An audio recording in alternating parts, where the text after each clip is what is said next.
जवळजवळ 11 लाख विद्यार्थ्याचा अशा पद्धतीने मार्कांवरती परिणाम झालेला आहे.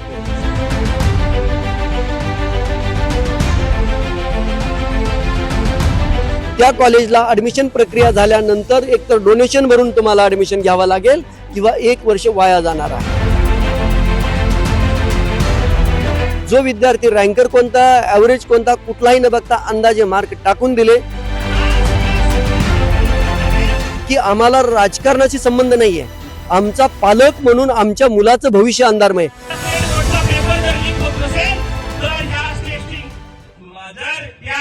टेस्टिंग एजन्सी आपल्याला कशाला पाहिजे?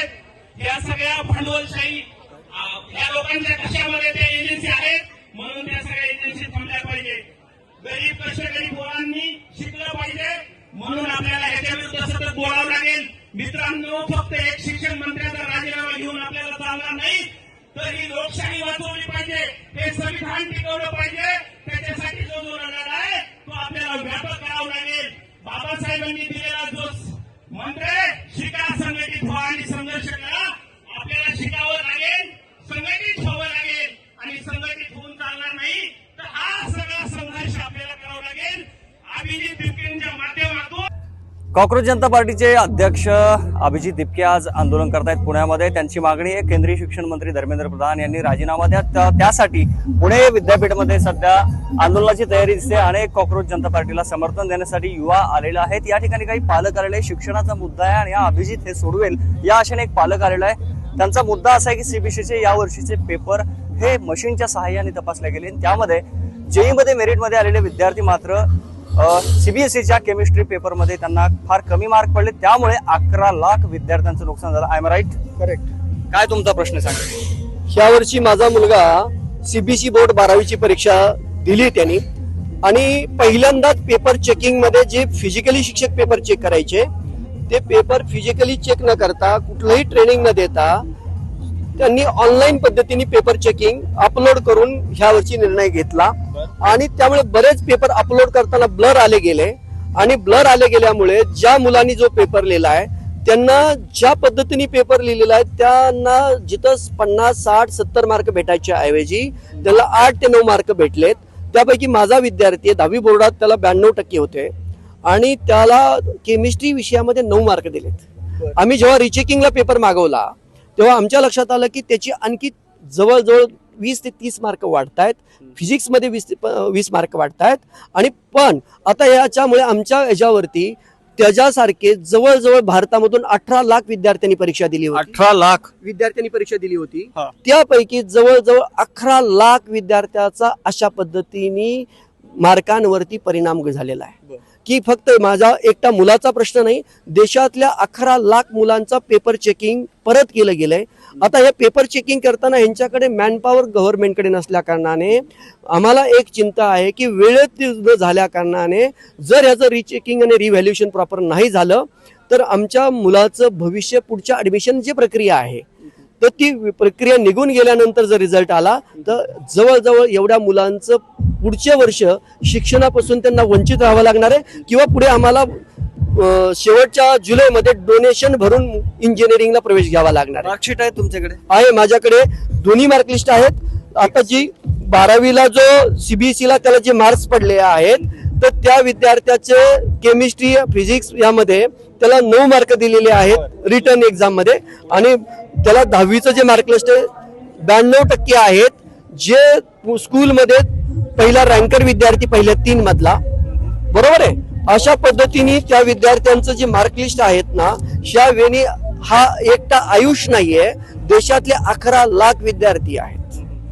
ओके, काय नुकसान होणार आहे त्या विद्यार्थ्यांचं? तुम्ही सांगितलंय जेई परीक्षेमध्ये ते मेरिट मध्ये आहेत आणि इकडे असं झालंय. आता त्या विद्यार्थ्याला जेई मध्ये आहे, सीईटी मध्ये 90% पुढे मार्क्स भेटणार आहेत, पण जोपर्यंत त्याला ह्या विषयाचा रिझल्ट येत नाही किंवा त्याला जर पुढे परत जुलैमध्ये जेव्हा रिझल्ट लेट येईल तोपर्यंत ह्या वर्षीची इंजिनिअरिंगची ऍडमिशन प्रक्रिया निघून जाणार आहे. म्हणजे 11 लाख विद्यार्थ्यांचं अशा पद्धतीने नुकसान होणार आहे. जवळजवळ 11 लाख विद्यार्थ्यांचं लॉस होणार आहे.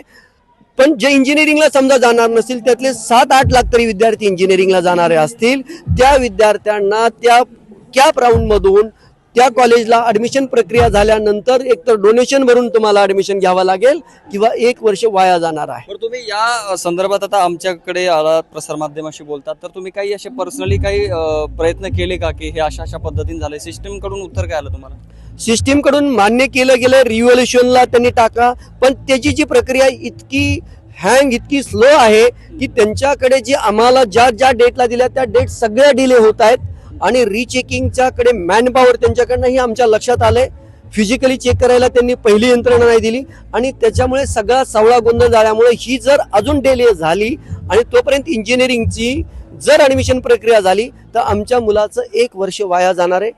तर आमच्याकडून एकच विनंती, ही प्रक्रिया लवकरात लवकर राबवून रिचेकिंग रिव्हॅल्युएशनची मार्क एकतर द्यावेत किंवा ती रिटेस्ट होऊन तोपर्यंत कॅप राऊंड मधून ह्या मुलांचा लॉस होऊ नये ह्याची काळजी. बरं, एक प्रश्न राहून गेला विचारायचा, याच वर्षी असं मशीनद्वारे तपासण्यात आलं की कधीपासून? पहिल्यांदाच हेच पहिलं वर्ष होतं. कुठल्या कुठल्या विषयाची तपासणी केली? ही सायन्स सीबीएसई बोर्डाने, बाकीच्या स्टेट बोर्डाने नाही, फक्त सीबीएसई बोर्डाने हा निर्णय घेतला आणि त्या लोकांचं ट्रेनिंग न देता त्या टीचरला 8 दिवसामध्ये ह्या प्रक्रिया केल्या आणि त्याचं ट्रेनिंग नसल्या कारणाने ब्लर कॉपी आल्या गेल्या.